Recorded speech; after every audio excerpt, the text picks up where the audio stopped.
listeners. Welcome back to the Review for Few podcast. It is I, 25-year-old Diavion, reporting from my bedroom.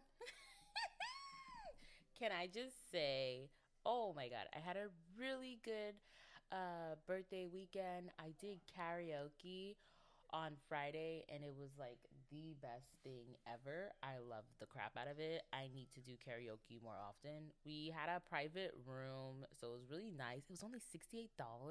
Hello DC. Thank you for, there was a place in somewhere in Virginia, I believe. No, no, no, no. It was at the wharf. It was near the wharf and it had like not the best ratings. And what got me was like the rats and the parking, excuse me, because it's at the wharf. And I was just like, oh no. I've had brunch at the wharf. The wharf is beautiful if you ever make your way up to DC. But parking, I think not. It's so crazy. I was saying last week, I'm like, DC is safer at night than it is during the day.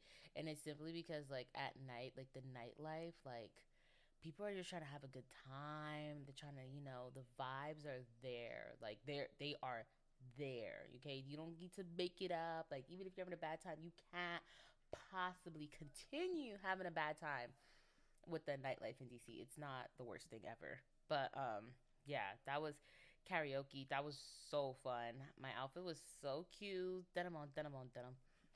I didn't do denim on denim denim, but I did hone in my inner Bridgerton with my corset top, and might I say, my boobs looked phenomenal. I do not have boobs, guys. So when my cleavage makes an appearance, we give her a standing ovation.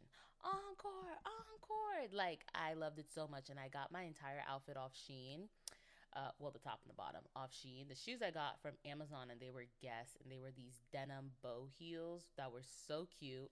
I'm not really a stiletto girl, and my feet were not hurting until it was time for us to go. And then I'm just like, oh no, my feet, like, they hurt so bad. But the night, from what I gather, was like phenomenal. It was really awesome. The drinks, though, I think it was like $12. And my friend was like, we should have just got a picture. And I was like, we should have, but like, we have two different drinking styles. So it's like, you know what I mean? I'm a vodka girl. I'm in my vodka era. I have been for a fat minute.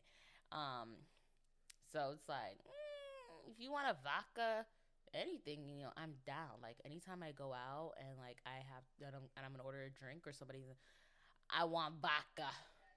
I may got that Russian in me. Like, I want vodka. But that was really fun. That was Friday.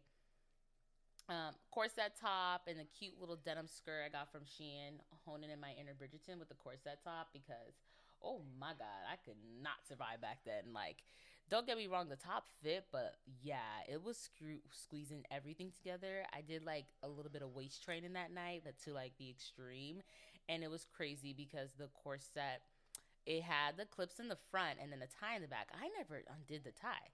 From the moment I took it out of the package, I never undid the tie.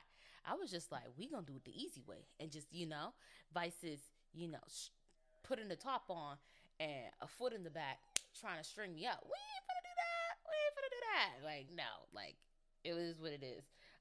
But it was a beautiful outfit. I loved it. I wore my hair up. I did my hair finally. I feel like this is the longest I've gone without doing my hair, but I know that's a lie. But in the recent years, this has been the longest I've gone without actually doing my hair. I was just rocking the two braids like for like over a month, well over a month. I was rocking those two braids. Um, so that was fun. Saturday, I went to the African American Museum, and I'm so happy to say that I went to the African American Museum on the last day of Black History Month to celebrate my birthday. I think that's just like phenomenal. I think if I was born on the 28th, I would just literally, oh, you think I'm extra about my little March 1st birthday? Trust me, ain't nothing little or too extra about it. Imagine if I was born on February 28th. I would go cuckoo, cuckoo, like, oh, let's celebrate May. But then I would have to share my birthday with like the people who are born on the 29th. But I'm born on March 1st, so you know what I mean? It was not a leap year in 2001 when I was born. I love when people ask me that question, like, is your birthday actually March 1st? I don't know. Do you know what the calendar says? Like, back up off of it. But the African American Museum was definitely beautiful. It was definitely an experience. I took so many pictures that I can't wait to show during the month of March. Because not only does March celebrate the birth of yours truly, but March is also Women's History Month. And there were so many good things about women that I saw there. Dr. Mary McLeod Bethune, she was one of those people, and she has a university down in Florida, specifically Daytona, Bethune Cookman University, and I've always wanted to go there. I've always wanted to go to an HBCU. I've always wanted to just really make like that black side of me, like that black side of me. Like, I don't know if that makes sense. Like, obviously I'm 100% black in and out, but like when it came to my education and the history and all the things you hear about HBCUs and all that stuff, and I was just like, I want to join that population of black people who have gone to an HBCU to further their education, stood the test of time. Like, I am doing something that many people not too long ago weren't able to do, and I think that's just so cool. And I'm not giving up on that dream like at all. I think Bethune unfortunately does not have my major, so it's like, okay, whatever. We're gonna find somewhere else to go. But but it's all good. I've been looking at FAMU. I've been looking at all the universities in Florida, all the HBCUs just across the continental United States. There's a lot in North Carolina, but I don't know if I'm willing to go back to North Carolina.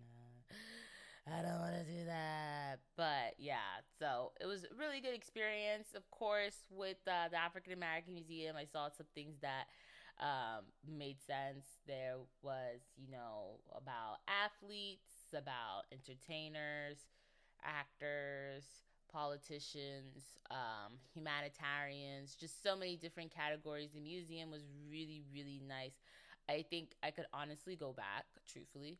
I could honestly go back, not for the food because I didn't get the food, but just because of like, I don't know, it's so cool to be like, these people, like, they literally paved the way. And, I think that's something that's like so like exciting to, be a part of. Because like, if you think about it, like, not only being black but being a woman, you're a part of a lot of things.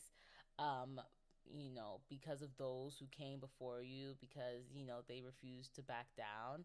For the longest time it was about women's rights, and then it became more about race. And after the race somewhat settled, it was going in a fairly okay direction, and attention drew back to women and just being awesome and in what we are. And I have to truly say that a lot of the stuff that I saw in that museum was really nice. People, the masses that I've ever heard talk about the African American Museum say it's about slavery. This.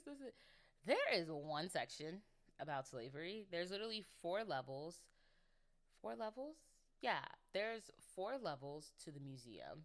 And the top level is like entertainment, Hollywood. That's the best way I could describe it. Just the trends and everything that black people set forward. The second level was music, I believe. Oh, no, no, no, no, no, no, no, no, no. The first level was flowers. It was like almost like a botanical kind of space. The second floor was more entertainment and all that good stuff. I'm saying it backwards. The first floor was the flowers. The second floor was music and athletes. The first floor was entertainment. It's a really nice museum. The lower level floor was about slavery, about civil rights, and everything like that. I think it's so easy for those who don't know, and it's not their fault, to say that, oh, it's just about slavery, oh, it's just this, oh, it's just that. It's like the, a tale as old as time. Like, what is black history? Slavery. And I think, that is false. This is my opinion. I think that is false. Black people are more than just slavery. There were a lot of different races that were slaves in the olden times, and it wasn't just black people. Black people just have a significant history of slavery in America, but the museum did a very good job of not just highlighting the wrongdoings of the American system back then. The African American Museum is really really pretty. It's really really phenomenal, and I think if you've never seen it, you should see it. If you ever come to DC, you should definitely take the chance to go see it. Tickets are free. You just got to reserve your ticket online. It's really easy, and get there before 3 o'clock so you can eat at the cafe. Yeah, because we did not eat any of that good soul food that I heard so much about, but that's okay. It was worth it, and I think it was just so much, and it highlighted so much. You saw like clothings from different celebrities and artists and just people in history. Honorable mention is Celia Cruz because I love Celia Cruz.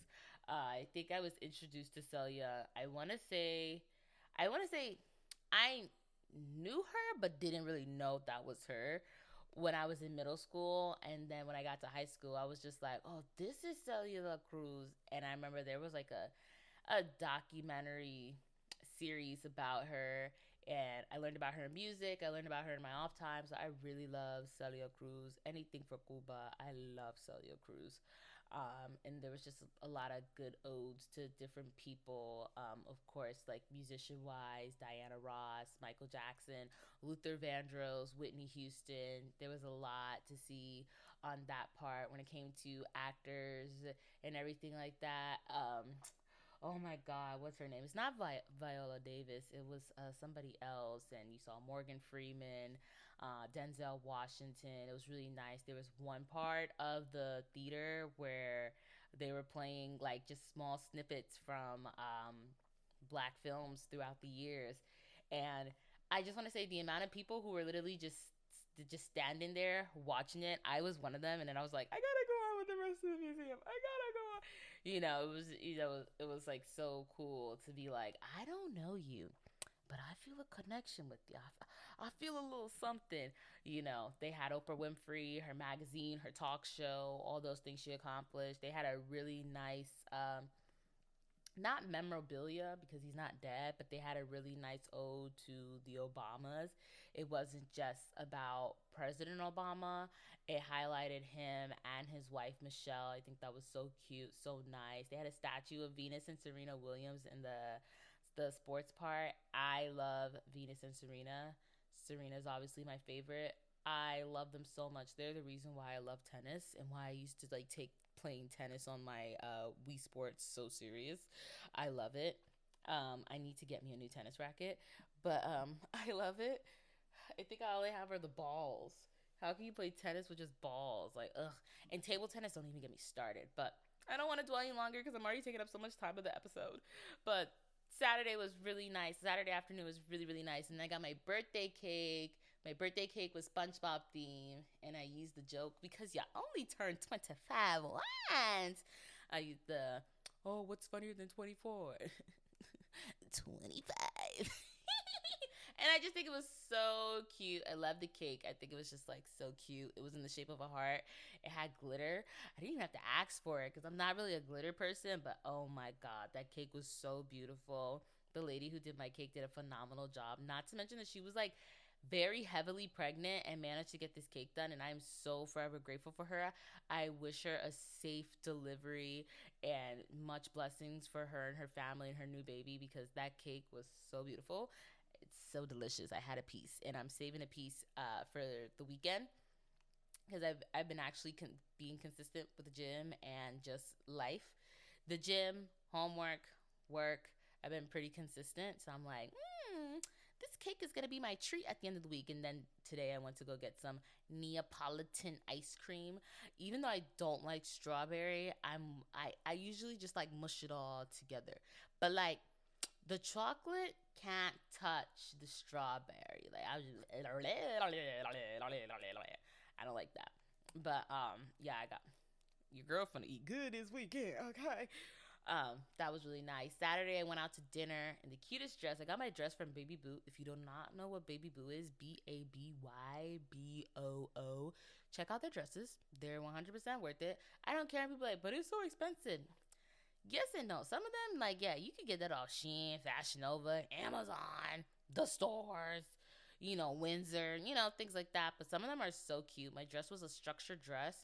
I never thought I could love being in a structured dress more than ever. And this entire weekend, I channeled my inner brats with my lips and my hair and everything like that. And it was so cute. I got me this denim bag, and I just felt like I was living out my little Y2K dream of being a little Bratz girly. Like, it's so cute. It's so cute. I have another bag on the way. I don't even know where it is. I need to check that after this. But it was just so cute. The restaurant I went to was an Italian restaurant. I have a fantasy of marrying an Italian man. I'm probably not gonna marry an Italian man, but a girl could dream. I know where I want to go for my honeymoon, and it's gonna be Italy. I want to go to Italy. I want to go to Greece. That's where. And if we could the three, it'll be. I want to go to Paris. Like, you won't have to go to Paris, Paris, just France. And I want to go to Italy. Anywhere in Italy. I truly don't. Well, not. Let me not say I truly don't care, but I want to go to Italy. And then I want to go to Greece. Greece for like their water. Italy for the food, and just the. I was about to switch it up. Italy for the food and maybe the wine, because I hear Italian wine's really good. Just European wine in general. And then France for like their pastries and just, the accent. I've been taking French for so long and I'm still not very good with my French. I when I was at the museum, I heard somebody speaking French, and I could not pick up one bit of their conversation. And it wasn't even because they were speaking fast. I just was not listening with my best abilities. It made me realize I need to do better with my Duolingo if I really want to learn how to speak French. Because when I go there, I do not want them to know that I am American. I want to blend in with the masses. I do not want to stick out, so I must learn very fast, and I hope to learn it very good, very good. I think the accent is. I slipped into a British accent right there, but that is not how you say in American. How you say that is not very good, but it will come with time. And then while I'm working on my French accent, I'll be building my Italian, so I could be like, "Si si, bonsoir." Wait, what? Buongiorno, buongiorno. I've been saying it all week. I don't know why I just messed it up. I don't know why I'm mixing my Italian and French, but imagine like I actually get good at my French and Italian that I mixed the two. Instead of going in and out of English, I'm going in and out of English, in and out of French, in and out of Italian, in and out, in and out, in and out. But we haven't even started the episode yet, and we're almost like 20 minutes in. That was nice. Sunday, I leading up to like what this episode's about. Sunday, I did a Bridgerton brunch, a Bridgerton birthday brunch to be more specific, and it was just so nice. The breakfast and everything. Yes, I did cook, and it was really really nice. I loved it all. I loved it all, and nice smooth transition into today's episode, Bridgerton season 4 part 2. Boom. Can I say I never thought I could love Benedict anymore. I do not believe Benedict has my heart more than Anthony, but it was really cute and sweet. And then Violet, seeing Violet this season, she's really stepped out of her comfort zone, like her with Lord Anderson. Marcus, can I just say, when I was watching part 2 and she said his name, I was just like, Marcus. Marcus, why is it spelled so modernized? Like, everybody has names that match that period, but Marcus, you know what I mean? It's just giving like, come on. Lady Danbury's name is Agatha. They named their daughter Agatha and then saw their son and said, "Yeah, let's name that one Marcus." It was just so, whatever. It was so cute to see Hyson and Gregory like growing up and doing, going their little makeshift ball for Hyson. That was so cute. And when that boy did not get her lemonade, I did laugh. You know what? Let me start lying. I didn't laugh. I didn't laugh. I didn't laugh. I cackled. Because, here comes the hiccups. Oh my God, I started something. Because that girl really thought, girl, you in for a rude awakening about men. And that's like 18 whatever. Here we are in 2026 and they still ain't nothing. You know what I mean? Just useless. A good handbag will take better care of you than a man at this rate. I'm just saying, don't shoot the messenger. But I think that was so cute. I definitely had to say one of the highlights for season 4, especially part 2 of season 4, is Queen Charlotte and Lady Danbury's friendship. It definitely made me a little sad because it's like you ever loved one of your friends so much that like the pain of seeing them leave like hurts. And for the case of the queen, she can't leave. She's the monarch, she's the crown. She has to stay, unless her husband, George, was to pass away. She has to stay. So I think it's very sad, and I understand why she was like, no, you can't leave, and I command it. What are you gonna do about it? And that was really sweet. Their interactions this season, and I think their last interaction when they're laughing and just their horrible laughs. It just reminds me of like when I'm with my friends and how my laugh changes like 20 million times, but it's just so cute. And it really made me look at my friendships that I have with my girls, and it was just made me think like all of our relationships are different. I might view my relationship with one different than another, and that one might view the relationship different with me than the other, and just a whole mumble jambalaya.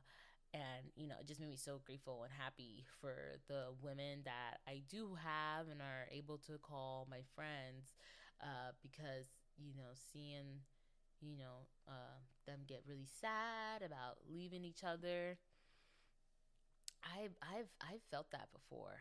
Um, and it kind of sucks. And I didn't cry necessarily, but I just felt this whoosh of sadness and just, oh my God, like, will we ever see each other again? And it's like, of course we're going to see each other again. It's like, well, I know that, but this still hurts. Give me some time to like not not turn around and you're right there, or not call you and like in 2 minutes you're like poof, you're there. It's like it takes a moment to really just recognize that.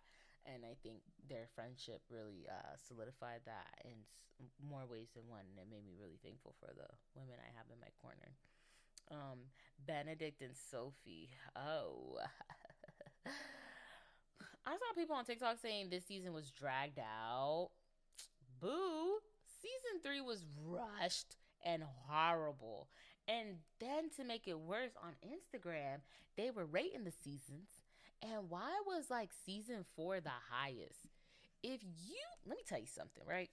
Lean closer. If you rated season 4 of Bridgerton as the best season, you're not a true Bridgerton fan. Get off the mic. Like, who would even do that? This season was by no means bad. But if I had to rate the seasons, season 1 set the blueprint. That is un you can't argue that. Like, if season 1 didn't, there wouldn't be a season 2, 3, 4. You know what I mean? Season 1 set the blueprint. Season 2 elevated it, right? So it's like season 1 best one. Then season 2 came and it's like, okay, we gotta move season 1 down to season 2, and season 2 to top 1. But the two go hand in hand. You know what I mean? And then season 3 came along, and it's like, who is this? People were talking about the lashes, the nails, the hair, how too modernized it looked. It didn't look very Regency era, this, and that. The plot, Penelope and Colin's story was so rushed. Literally, Kate and Anthony don't like get together until the last episode, the last 2 episodes. That's when they really start mushing together. Daphne and Simon, they were married, but they don't really start working on each other like really to those last 2 episodes. Penelope and Colin, it was just like, it was just a rush. It was just a rush. It was like, this is how it goes, right? It goes, ladies and gentlemen, please start your engine. Oh, then one. Who the hell was the winner? Not the audience, not the castmate, because they got shattered on. And I think they definitely redeemed themselves when season 4, and I love it. So it's like Season 2 is top tier, then season 1, then season 4, and season 3 is at the very, very bottom of the pot. Now, I will say for season 5, I have high hopes because I'm really, really, really, really, really, really looking forward to Eloise's season because I love Eloise and I definitely think this season, especially in the first part, it was like I'm willing to help where I can, and now in the second part of the season is like, um, well, no, in the first part of the season was like, I despise all of this, the marriage mode, everything, same old, Eloise. And then part two, it's like, I'm willing to help where I can. And I'm willing to acknowledge that, oh, this is so nice and lovely, but maybe just not for me. Like, she's growing up, and I love that. And can I just say the transition for her and Penelope as individuals, not their friendship, as individuals, has been very significant since season one. Season one, they were seen as almost little children, very, taught and all that good stuff. And now they're like grown women. Eloise has been out in the season. I think this is like her third time, if I'm going correctly. If I'm going based off seasons, this is obviously her third time since she went out in the second season. But it's like, oh, okay, she's really getting up there. I think her relationship with Theo was really cute, so I can't wait to see how they develop Sir Crane. I can't remember his name, but Sir Crane, Mr. Crane, into the mix and see how that goes with little Eloise. And then, Marina has kids, so it's like I really want to see how the whole thing goes. And I'm going to make it my mission that if Eloise is season five's, Bridgerton sibling season, I'm going to read the book. Well, listen, but I'm going to read the book before because I just know there's something so good about it. I've already heard that like Marina was like a drunk in the book and stuff like that. And it's like, ooh, Jose, give it to me. I've already heard the comparisons about Benedict in the book versus the show, and I'm like, really, really now. So I'm really intrigued to see that, and also the role that Posey played as well in their relationship and just finding herself, the difference between the book and the show. So it's like now that I ever since I watched His and Hers and then I listened to the book and I was just like whoa now when it comes to like certain shows that are based on books, it's like okay, I have to like get into the book. Like 56 Days is still on my list of books that I want to get through. It's just that I'm currently in the middle of a series, and if I stop that, I'm gonna forget it whenever I choose to go back to it. So it's like I gotta get through this series, and like the series that I'm reading, the books are like 5 hour long. I listen to it usually on my way to and from work because like depending on where I stop, that's an hour. So it's like, oh, just got an hour down. And some of the chapters are faster than other, but sometimes I be having to go back. And I will say, I'm on the third book now, so there's only one more book after this, and I think I have like maybe like 3 hours left in the book.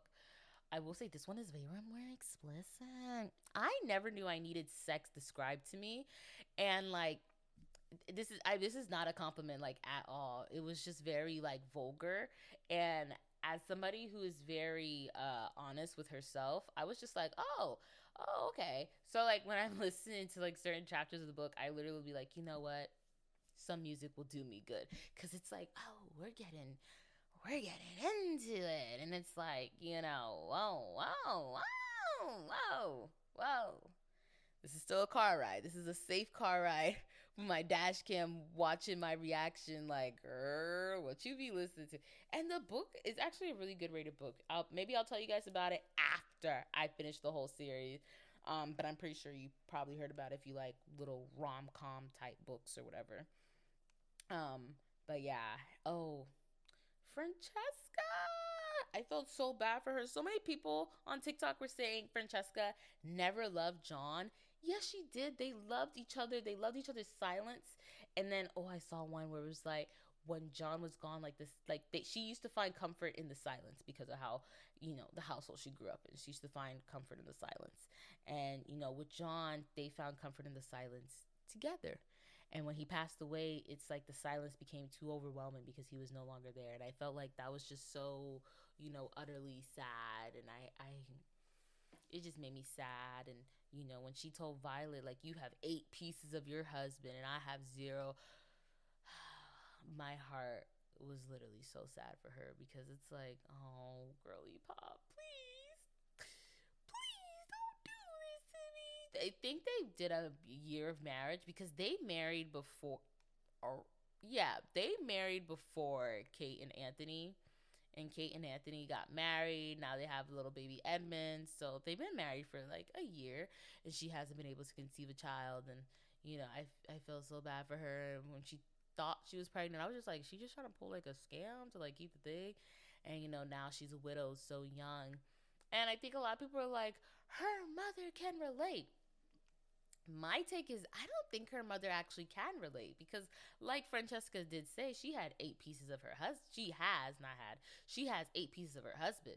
She was able to do her wifely mother duties, like Francesca said. She was able to spend those years with her husband, a good odd almost 20 years with him before his untimely death. Francesca didn't even get half that, and she didn't even get to have a child. Something, when she looks in that kid's eyes, she will remember her husband. Violet has 8 children. Anthony is a ringer for his dad. What about Gregory? What about Eloise? You know what I mean? So I think, when people are like, she can relate, but she can't. And you can't always compare and contrast people's grief. You know what I mean? Violet was pregnant with her 8th child when her husband passed away. Heavily pregnant with her 8th child. Francesca really wanted a child so she could be the perfect wife and do everything to the best of her ability, not only for her husband, but for herself. And she wasn't able to do that. Violet, it was like Emmett looked at her and was just like, bam, baby. You know what I mean? They took like a little break between when it came to Hyson and Gregory compared to the older guys, but like still it's like, oh yeah, we're just having fun. And it's like had the first like 3 like back to back to back, like ABCD. So it's like, oh, that's a lot to unravel, but nonetheless, you can't compare the grief. Like it's unimaginable. And her coping mechanisms and how she was trying to go about it, like it was like, oh, give me a hug, like I feel so bad, girl. And she had to find him, and it was so horrible. I will say something, I do not understand Michaela's part, especially since Michaela is supposed to be Michael and Michael is supposed to be the man that Francesca ends up with after. I do not understand it, and I'm not going to divulge into it. I hope Lady Danbury comes back for the 5th season. They say she will still play a part next season, but we shall see. And I don't know if they dropped who season 5 is about yet, but I'm gonna be on the lookout because I really need to know who season 5 is gonna be at. I think it's gonna be like Eloise because like why would it not? She's literally everything, and like her actress Claudia is everything. Everything. Oh yeah. Production for season 5 is expected to start March 2026. Right now. I think that's so cool. And Google is predicting that it will either focus on Eloise or Francesca.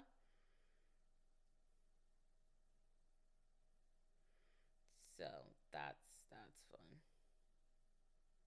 Oh yeah, the showrunner Jess Bromwell confirmed that season 5 and 6 will focus on Eloise and Francesca.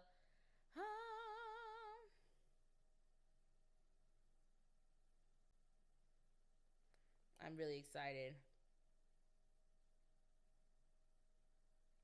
To be really good. If they canceled it before like all 8 siblings like got to play their part, I would be heavily mad. Um, I think it'll be so cute. Let's wrap it up. Bridgerton, guys, Bridgerton. Oh, how it stole our hearts. It's a shame it's been so cold up here. It was literally snowing on Monday. Yuck. But we're we're making it through, guys. It's been a good week. God bless, okay? God bless America. God bless this podcast. God bless you and your beautiful ears for listening. I will say I did watch one other show during this time period, and the show is called The Girlfriend on Amazon, and it stars Olivia Cook. I don't know if I mentioned it in last week's episode. Go watch it. Go watch it. And then I need somebody to tell me like how they felt about it, because like that show had me on a what? Every time I see something that says psychological thriller, I think his and hers, because his and hers really got me. So I be thinking like, oh, maybe it's this one. It's like, nope. And I'm like, okay, no, no, no, no, it's this one, it's this one, it's this one. And then something happens, it's like, what is going on? So who really knows what's happening? But you gotta watch it. The Girlfriend. It stars Robin Wright and Olivia Cook. You know, Queen Alicent from House of Dragons, which is coming back this year. I'm gonna keep reminding you, House of Dragons.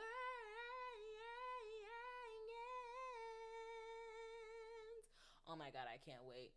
I I can't wait. There's some new shows coming out for the month of March. Hopefully, we could divulge into more. I was gonna step in a little bit more into women's history this month, but since this episode I went on a little too much about my birthday, I technically did hit it with the African American Museum, but that's nor here nor there. As always, make sure you like, subscribe, leave a comment, say hi, say hey. You could still even put a happy belated birthday. I ain't finna be mad at you, fam. I'm gonna take it as it is. I love doing this for real, for real. Look at me, 2 weeks to the row, hey, hey, hey, hey. 2 weeks to the row, hey, hey, hey, hey. 2 weeks to the. But that's besides the point. And can I just say I love March, because March is really for the women's. I celebrated my birthday on Sunday, the whole weekend, the whole month. My auntie, she just celebrated her 49th birthday on March 3rd. One of my friends, her birthday is March 15th. She's going to be 25. And my other friend, her birthday is March 26th. And she's going to be 25 as well. And it's just like women uplifting women, and friends and girlfriends always standing by each other's side. And I love it so much. And I just want to say, I'll catch you guys next week. Happy listening, y'all.